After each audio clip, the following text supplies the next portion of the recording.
mga Kanegor, ito ang QNC, Queen News Channel. Sa ulo ng balita, pagsisimula ng proyekto sa pagpapalawak ng mga kalsada sa Sigulan, nagbibigay pag-asa sa mga residente. Isang malaking pagbabago ang inaasahan ng mga residente sa Sigulan, Negros Oriental sa pagpapatupad ng proyektong road widening at concreting sa National Highway mula city limit hanggang sa Port Motors. Ayon sa tagapamahala ng proyekto, layunin ng road widening at concreting sa Bulok-Bulok, Sigulan, Negros Oriental na palawakin ang daan upang maibsan ang trapiko at mapabilis ang daloy ng mga sasakyan sa nasabing lugar.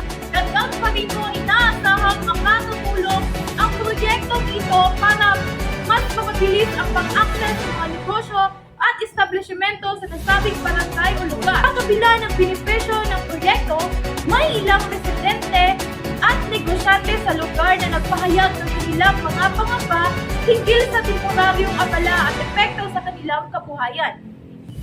Gayunpaman, tiniyak ng lokal na pamahalaan na gagawin ang lahat upang mapanatili ang maayos na koordinasyon at komunikasyon sa publiko upang maibsan at mabigyan ng tamang impormasyon at maayos na pagtugon sa mga alalahanin at ang mga nasabing negosyante ay ang kanilang mga negosyo ay hindi maaapektuhan.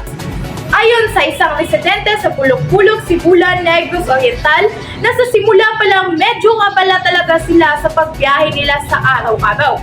Pero alam naman nila na ito ay para sa ikabubuti ng lahat at sana lang daw maging maayos at mabilis ang pagtapos ng proyekto para sa kanilang kaginhawaan.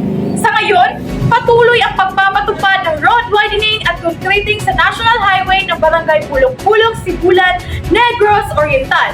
Magpapatuloy kami sa pagbibigay ng mga update sa pagunlad ng proyekto sa mga susunod na araw. Ito po si Queenie Jane Gumalap, nagbabalita para sa inyo.